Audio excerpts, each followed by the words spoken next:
जय श्री ओम नमः सिद्धेभ्यः। जय श्री महावीराय नमः। जय श्री परम्पराचार्य गुरुवे नमः। जय श्री उमा स्वामी गुरुवे नमः।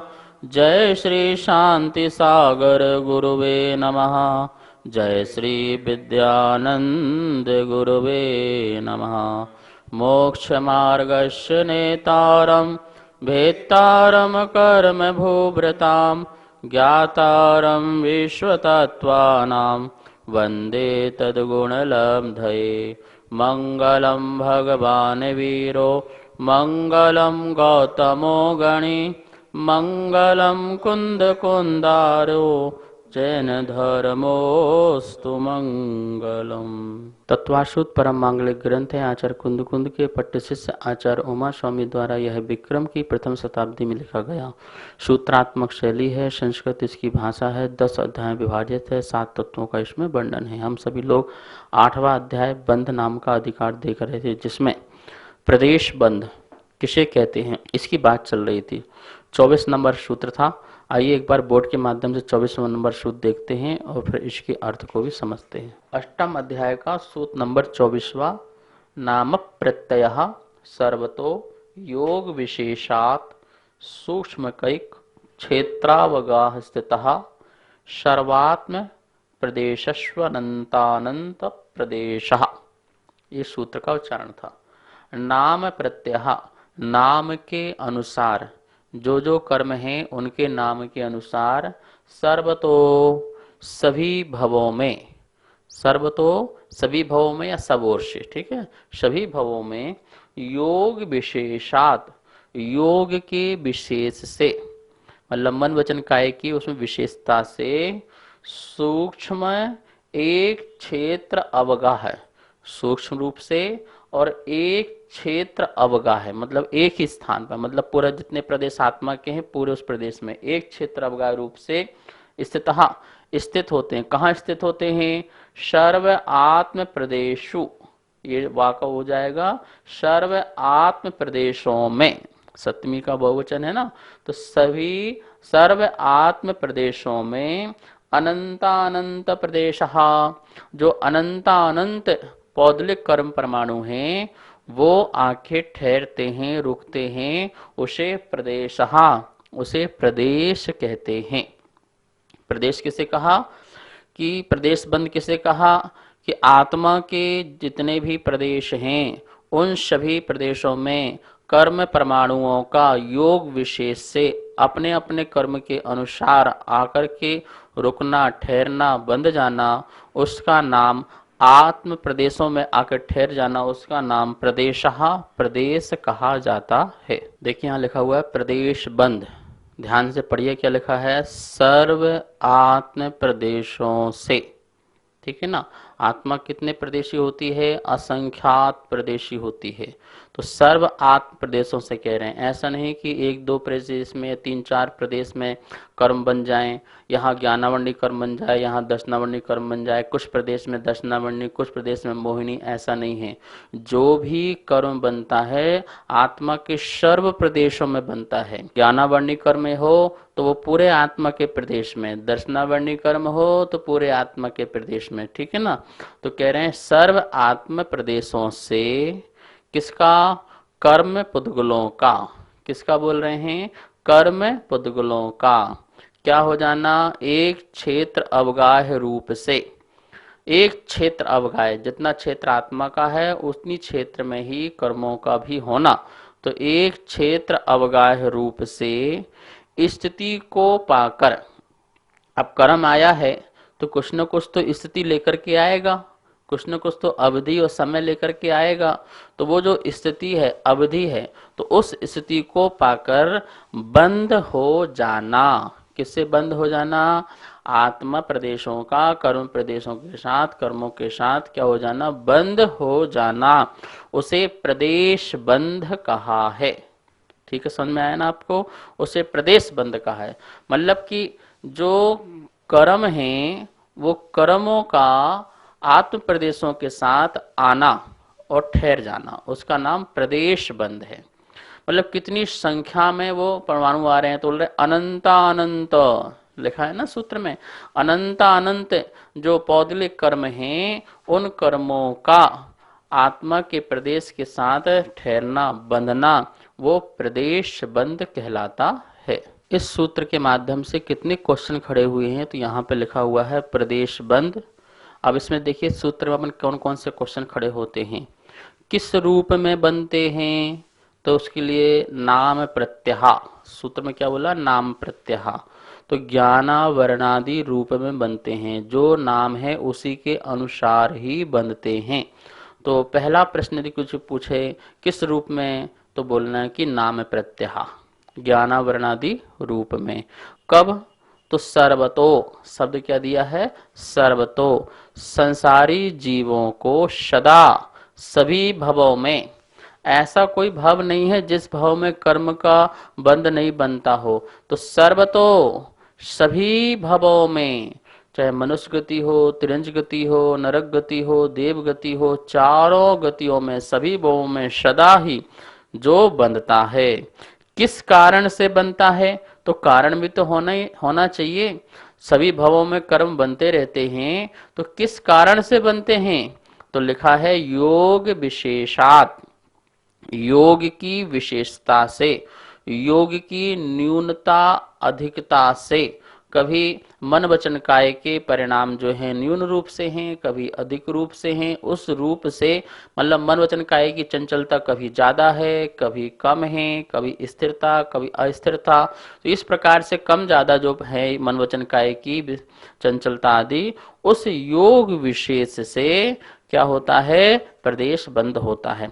किस में होता है, किस में होता है, तो इसके लिए दिया सर्व आत्म प्रदेशेषु, क्या दिया है, सर्व आत्म प्रदेशेषु, सर्व आत्मा के प्रदेश में, सभी आत्म प्रदेशों में, दूध पानी की तरह, कैसा, दूध पानी की तरह, कैसा स्वभाव वाला, लिखा हुआ है कैसा स्वभाव वाला, तो सूक्ष्म एक क्षेत्र अवगाही, सूक्ष्म, इतना सूक्ष्म कि वो हमको भी अनुभव में ना आए, इतना सूक्ष्म कि वो हमको दिखाई भी ना दे, तो इतना सूक्ष्म और एक क्षेत्र अवगाही, आत्मा के प्रदेशों पर स्थित, आत्मा के प्रदेशों पर स्थित दूध पानी की तरह बिल्कुल एक में एक जो क्षेत्र है, अलग अलग भिन्न भिन्न क्षेत्र नहीं कह सकते कि कर्म का क्षेत्र अलग हो और आत्मा के प्रदेशों का क्षेत्र अलग हो, एक में एक होकर के इस प्रकार से सूक्ष्म रूप से, क्योंकि स्थूल रूप से रहेंगे तो एक क्षेत्र अवगाह्य नहीं रह सकते हैं।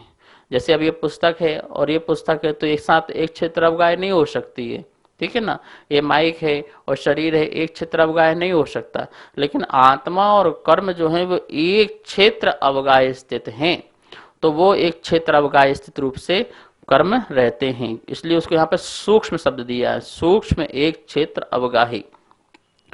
कितनी स्थिति वाले हैं, कितनी स्थिति वाले हैं, तो एक समय से असंख्यात समय के स्थिति वाले हैं, जो कर्म बंधे हुए हैं वो एक समय से लेकर के असंख्यात समयों तक यह बंधने वाले कर्म होते हैं। कितना बंधता है, प्रदेश बंध में देखा जाए तो एक ही क्वेश्चन खड़ा होता है कि परमाणु कितने संख्या में बंधे हैं, इसी को प्रदेश बंध कहते हैं।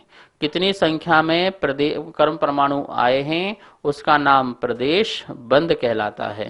तो कितना लिखा था सूत्र में, अनंतानंत लिखा था ना, अनंतानंत, तो अनंत परमाणु, कितना अनंतानंत, तो यहाँ पर लिखा हुआ है अभव्य राशि के से अनंत गुना और सिद्धों राशि से अनंतवा भाग, इतने कर्म प्रदेशों का बंध होता है। देखिए कितने, अभव्य राशि से अनंत गुणा, जितने भी संसार में अभव्य जीव हैं उनसे भी अनंत गुणा, और सिद्ध परमात्मा जितने हैं उनसे अनंतवे भाग, तो सिद्ध परमात्मा के अनंतवे भाग और अभव्य राशि से अनंत गुणे, इतने कर्म अनंतानंत कर्म परमाणु जो हैं आत्मा के प्रदेश से बनते हैं।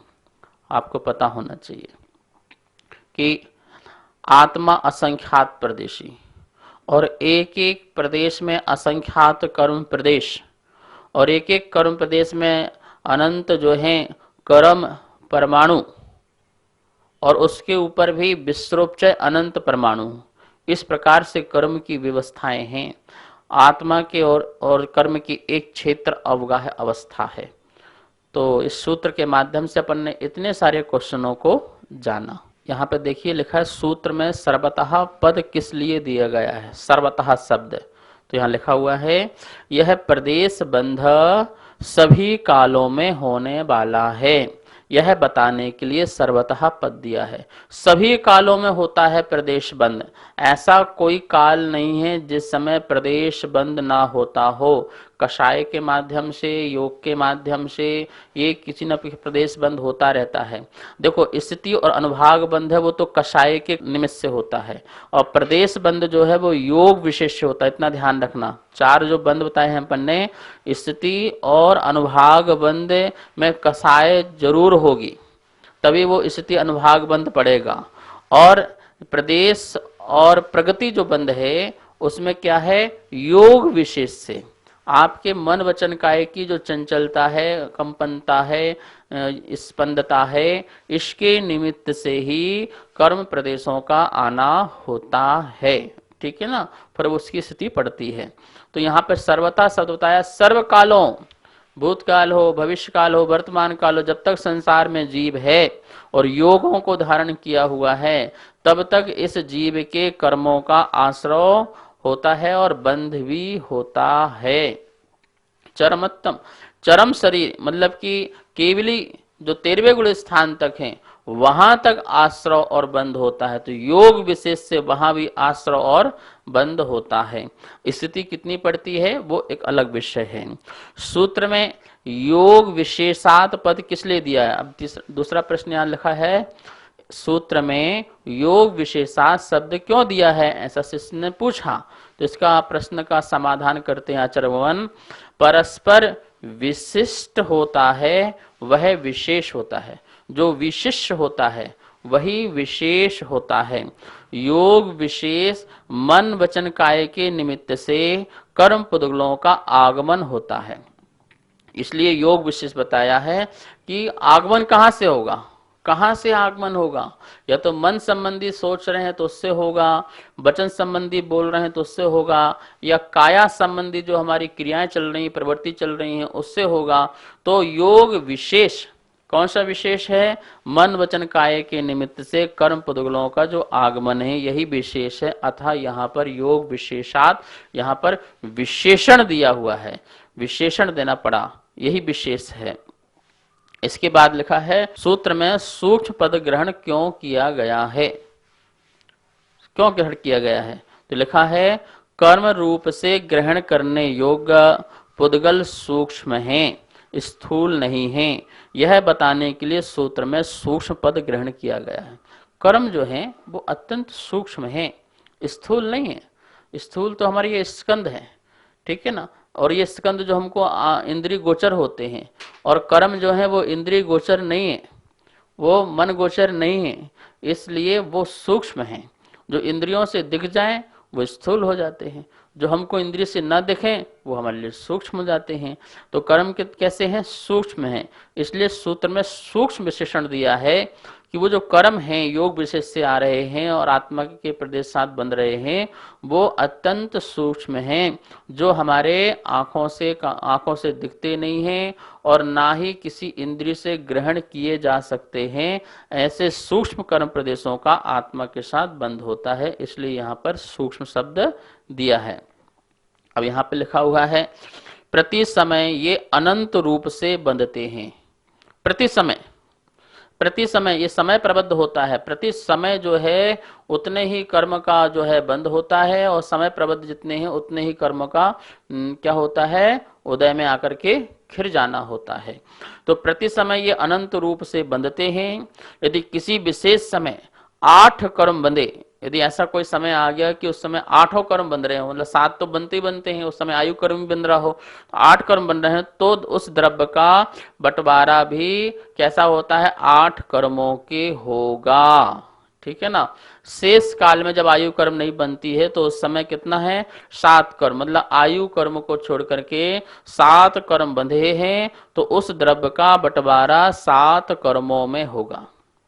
जिस समय 8 कर्म बंध रहे हैं तो उस समय बंटवारा 8 कर्मों में होगा, और जिस समय आयु कर्म का बंध नहीं हो रहा है, शेष 7 कर्मों का बंध प्रति समय हो रहा है, तो उस समय जो कर्म आ रहे हैं उनका जो बंटवारा होगा सबसे ज्यादा तो उसमें जाएगा जहां आत्मा के परिणाम ज्यादा अभिमुख हुए हैं, और इसके बाद थोड़ा थोड़ा थोड़ा थोड़ा करके सभी में कर्मों में चला जाएगा और आत्मा के प्रदेश में जाकर के बंध को प्राप्त हो जाएगा। एक समय में ग्रहण किए गए जो समय प्रबद्ध हैं उनका बंटवारा कैसे होता होगा, एक समय में जो कर्म अपन ने बांधे हैं उनका बंटवारा कैसे होता होगा। तो गौमठ सार कर्म कांड में लिखा है कि सभी मूल प्रगतियों में आयु कर्म का भाग स्तोक होता है, कम होता है। नाम व गोत्र कर्म का भाग आपस में समान होता है, तो भी आयु कर्म के भाग से अधिक होता है। अंतराय, ज्ञानावरण और दर्शनावरण, इन 3 घातीय कर्मों का भाग आपस में समान होता है, इनका तो आपस में समान होता है, तो भी नाम और गोत्र कर्म से अधिक होता है। इससे अधिक मोहिनी कर्म का भाग होता है, सबसे ज्यादा भाग जो है मोहिनी कर्म का होता है, तथा मोहिनी कर्म से भी अधिक वेदनी कर्म का भाग होता है। तो मोहिनी कर्म का भाग हुआ, फिर उससे भी अधिक क्या हुआ, वेदनी कर्म का भाग। इस प्रकार से बंटवारा होता है। कर्मों की जो उत्तर प्रगतियों में बंटवारा किस प्रकार से होता है, यदि ऐसा प्रश्न आए तो बताते हैं कि उत्तर प्रगतियों में मोहिनी कर्म, ज्ञानावरण और दर्शनावरण के भेदों में क्रम से हीन हीन हीन द्रव्य का बंटवारा होता है, क्रम क्रम से हीन हीन होता जाएगा। नाम व अंतराय कर्म के भेदों में क्रम से अधिक अधिक अधिक द्रव्य का बंटवारा होगा। वेदनी, गोत्र और आयु कर्म के भेद में बंटवारा नहीं होता है, उत्तर प्रगतियों में बंटवारा नहीं होता है, क्योंकि इनकी एक काल में एक ही प्रगति बंधती है। आयु कर्म में एक ही बंधेगी कोई भी, गोत्र कर्म में एक ही बंधेगा और वेदनी में एक ही बंधेगा, इसलिए उत्तर प्रगतियों में बंटवारा नहीं होगा। क्यों नहीं होगा, एक एक बंधना है तो उनका बंटवारा नहीं होगा, अतः इनको मूल प्रगति के समान ही द्रव्य मिलता है। जैसे मूल प्रगति को द्रव्य मिलता है वैसे ही उनको भी इतना द्रव्य मिलता है। इस प्रकार से ये मूल प्रगति और उत्तर प्रगतियों में कर्म का बंटवारा होकर के आत्मा के प्रदेश के साथ ठहर जाते हैं, जितनी स्थिति वो होती है उतनी स्थिति तक वो रहते हैं, फिर इसका उदय काल आ जाता है। और फिर ये उदय काल आकर के सब कर्म क्या हो जाते हैं, निर्जीर्ण होने लगते हैं। इस प्रकार से कर्मों का आना, कर्मों का बंद हो जाना, फिर उदय में आकर के निर्जीर्ण हो जाना, क्षय को प्राप्त हो जाना, ये सारी प्रक्रिया जीव के साथ अनादि काल से चली आ रही है। तो यहाँ पर प्रदेश बंध को अपन ने समझा। प्रदेश बंध में यही बताया गया है कि आत्मा का साथ जो है कर्मों का एक क्षेत्र रूप से बंध को जो प्राप्त हो जाते हैं, कर्म रूप में जो कर्म प्रणीत हो जाते हैं और आत्मा के साथ बन जाते हैं, उसे प्रदेश बंध कहते हैं। ठीक है ना। कर्मों का आना ये प्रगति बंध है, कितने कर्म आ रहे हैं ये प्रदेश बंध है, कब तक रहेंगे ये स्थिति बंध है, और कितना फल देके जाएंगे यह अनुभाग बंध है। समझ में आ गया चारों चीज। कर्मों का जो आना है वो अपने लिए प्रगति बंध है, ठीक है ना। कितनी गणना में आ रहे हैं, कितनी संख्या में आ रहे हैं, कौन कौन से कर्म, तो वो प्रदेश बंध है। कब तक रहेंगे अपने साथ जीव के साथ, वो स्थिति बंध है। और कितना फल देकर जाएंगे, कितनी शक्ति से वो फल देंगे कर्म, उसका नाम अनुभाग बंध। इस प्रकार से 4 प्रकार का यहाँ बंध कहा। अब जो ये कर्म हैं, ये सभी कर्म जो हैं पुण्य रूप हैं या पाप रूप हैं, या तो पुण्य प्रगति रूप हैं या पाप प्रगति रूप हैं।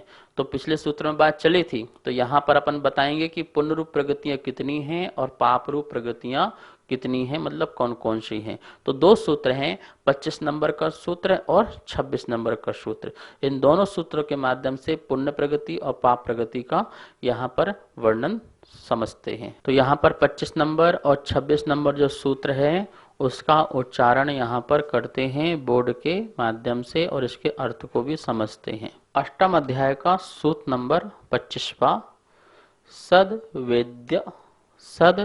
वेद्य शुभायुर, नीचे जाएगा, शुभायुर नाम गोत्राणि पुण्यम।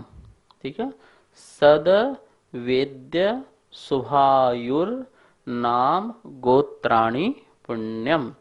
बहुत सरल सूत्र है। सद, यहाँ देखिए, सद फिर वेद्य, सद वेद्य, शुभ प्लस आयु, रा का विसर्ग हो जाएगा, आयु, फिर नाम, फिर गोत्राणि और पुण्यम। ठीक है ना। क्या कह रहे हैं? सद वेद्य जो सत का वेदन कराने वाला हो, मतलब सुख का वेदन कराने वाला हो, ऐसा साता वेदनी। वेदनी कर्म की दो प्रगति होती है, साता और अशाता। तो यहाँ पर पुण्य प्रगति में कौन कौन सी लेंगे? शत वेद्य मतलब साता वेदनी पहली प्रगति हो गई। फिर क्या दिया है? शुभ आयु, शुभ नाम और शुभ गोत्र। शुभ आयु, यहाँ क्या लेना है? शुभ आयु लेना है, शुभ नाम लेना है और शुभ गोत्र लेना है। और शुभ आयु कौन सी होती है अभी आपको बताएंगे, शुभ नाम भी और शुभ गोत्र भी। तो इस प्रकार से यहाँ पर अभी तो अपन को मूल कर्म में लगाना है कि जो मूल कर्म है वो मूल कर्म कौन से पुण्य रूप हैं और कौन से पाप रूप हैं। तो अपन देखेंगे शाता वेदनी, वेदनी कर्म में जो शाता वेदनी है वो जो है पुण्य प्रगति है। और जो आयु कर्म में जो है शुभ आयु, कुछ आयु ऐसी है जो शुभ आयु है और कुछ नाम कर्म में कुछ ऐसी प्रगतियां हैं जो शुभ हैं और गोत्र कर्म में ऐसी उच्च प्रगति जो है वो शुभ है। तो इस प्रकार से ये पुण्य प्रगतियां हो गई। शेष जो प्रगतियां हैं वो कैसी हैं? तो इसका सूत्र जो है 26 नंबर वो भी यहाँ पर देखते हैं। अष्टम अध्याय का सूत्र नंबर 26वां है, अतो न्यत पापम। अतो न्यत पापम, संधि करेंगे, अतः प्लस अन्यत पापम। जो अतः इसके प्रांत जो अन्यत, जो अन्य प्रगतियां हैं वो क्या हैं? पापम पाप हैं। मतलब कि जो पुण्य प्रगति कही हैं उसके अलावा जो अन्यत अन्य प्रगतियां हैं, जो शेष प्रगतियां हैं वो कौन सी प्रगतियां कहलाएंगी? पापम, वह पाप प्रगतियां कहलाएंगी। तो अशुभ आयु, अशुभ नाम और अशुभ गोत्र, और वहां साता वेदनी था, यहाँ असाता वेदनी कर लेंगे। तो असाता वेदनी, अशुभ आयु, अशुभ नाम, अशुभ गोत्र, और इसके अलावा ज्ञानावरणी, दर्शनावरणी, मोहिनी और अंतराय, ये कैसी हैं? पापम, पाप प्रगतियां हैं। समझ में आ रहा ना आपको? ज्ञानावरणी, दर्शनावरणी, मोहिनी और अंतराय, ये तो पाप प्रगतियां है ही हैं। लेकिन जो 25वां नंबर सूत्र पढ़ा था उससे आप विपरीत कर लेंगे तो वेदनी कर्म में जो असाता वेदनी है वो भी पाप प्रगति है, और अशुभ आयु जो है, अशुभ नाम जो है और अशुभ गोत्र जो है वो भी पाप प्रगतियां हैं। इस प्रकार से पुण्य रूप प्रगतियां और पाप प्रगतियों के बारे में दो सूत्रों में यहाँ पर कथन किया। अब कौन कौन सी हैं तो विस्तार से अपन देखते हैं, कौन सी शुभ प्रगतियां हैं, कौन सी अशुभ प्रगतियां हैं, कौन सी पुण्य रूप और कौन सी पाप रूप। 25 नंबर 26 नंबर जो सूत्र के माध्यम से अपन ने ये जाना कि कौन सी पुण्य प्रगतियां हैं और कौन सी पाप प्रगतियां हैं, यहाँ पर अपन ने मूल रूप से जानने की कोशिश की है। जैसे कि आचार्यों ने बताया कि शाता वेदनी, शुभ आयु, शुभ नाम और शुभ गोत्र जो हैं ये तो कैसी हैं? पुण्य रूप हैं। और 26वां नंबर सूत्र में अतः अन्यत पुण्यम पापम, अतः इनके अन्यत सेवा, अतः अन्यत इनके सेवा, इनकी सेवा जो ऊपर कही गई हैं, मतलब ऊपर की प्रगतियां छोड़ दो तो सभी जो शेष प्रगतियां बचती हैं, कर्म प्रगतियां बचती हैं, वो कैसी हैं? पाप रूप हैं। ठीक है ना। तो इस प्रकार से पुण्य रूप और पाप रूप। आपको दो चीज अच्छे समझना पड़ेगा, घातिया कर्म और अघातिया कर्म। कल भी मैंने आपको बताया था, घातिया कर्म की जो प्रगतियां हैं वो कैसी हैं? वो पाप रूप हैं, वो पाप रूप ही पूरी हैं। अब जो अघातिया कर्म की प्रगति है, इन अघातिया प्रगति में ही जो हैं प्रगति प्रशस्त और अप्रशस्त रूप से पाई जाती हैं। प्रशस्त भी होती हैं और अप्रशस्त होती हैं। जो प्रशस्त होती हैं उन्हें हम पुण्य रूप प्रगतियां कहते हैं। जो अप्रशस्त होती हैं उन्हें हम पाप रूप प्रगतियां कहते हैं। कुछ प्रगतियां ऐसी भी हैं कि वो नाम वही हैं पर वो प्रशस्त भी हैं और अप्रशस्त भी हैं। कुछ प्रगति तो ऐसी हो गई कि वो प्रशस्त रूप ही हैं और अप्रशस्त रूप ही हैं, लेकिन कुछ ऐसी हैं कि प्रशस्त भी हैं और अप्रशस्त भी हैं। जैसे नामकरण में स्पर्श, रस, गंध और वर्ण, ठीक है ना। इनके उत्तर भेद करेंगे तो पूरे 20 हो जाएंगे। स्पर्श के 8, रस के 5, गंध के 2 और वर्ण के 5। इस प्रकार से इनके प्रभेद करते हैं। तो ये 20 प्रगतियां कैसी हैं? प्रशस्त रूप भी हैं और अप्रशस्त रूप भी हैं, मतलब पुण्य रूप भी हैं और पाप रूप भी हैं। कर्म की 148 प्रगतियां होती हैं, 148। 148 प्रगति में अपन 20 और जोड़ दें, क्योंकि स्पर्श, रस, गंध, वर्ण जो हैं वो प्रशस्त भी हैं और अप्रशस्त भी हैं। तो कितने हो जाएंगी? 168, मतलब 168 प्रगतियां हो जाएंगी टोटल यदि अपन करते हैं। क्योंकि अपन को स्पर्श, रस, गंध, वर्ण है उसको 2 भाग में बांटना पड़ेगा, प्रशस्त और अप्रशस्त में भी। तो 168 प्रगतियां हो जाएंगी। अब ये जो 168 प्रगतियां हैं, इन 168 प्रगतियां में कौन सी पुण्य प्रगतियां हैं और कौन सी पाप प्रगतियां हैं, इन प्रगतियों के बारे में कल अपन चर्चा करेंगे और ये समझेंगे कि 168 प्रगतियों में कौन सी पुण्य रूप और पाप रूप है। आज का स्वाध्याय संपन्न करते हैं। आइए माँ जनवाणी की स्तुति करते हैं। जावाणी के ज्ञान से सूझे लोकालो, सो वाणी मस्तक धरो सदा देत हों धो। हे जिनवाणी भारती तो ही जपो दिन रेन, जो तेरी सरना धरे सो पावे सुख चैन। सभी को बहुत बहुत मंगल आशीर्वाद। सभी को सादर जय जिनेन्द्र। आप सभी के सहयोग से छठे अध्याय की पुस्तकें छप के आ चुकी हैं तथा जो भी महानुभाव 7वें अध्याय की पुस्तक छपवाने में अपना सहयोग देना चाहते हैं, इसके अलावा जो भी स्वाध्याय प्रेमी जैन पाठशाला में पुण्यार्जक बनने का सौभाग्य प्राप्त करना चाहते हैं, वह नीचे दिए गए मेरे नंबर पे संपर्क करें। मैं आरती जैन, जय जिनेन्द्र।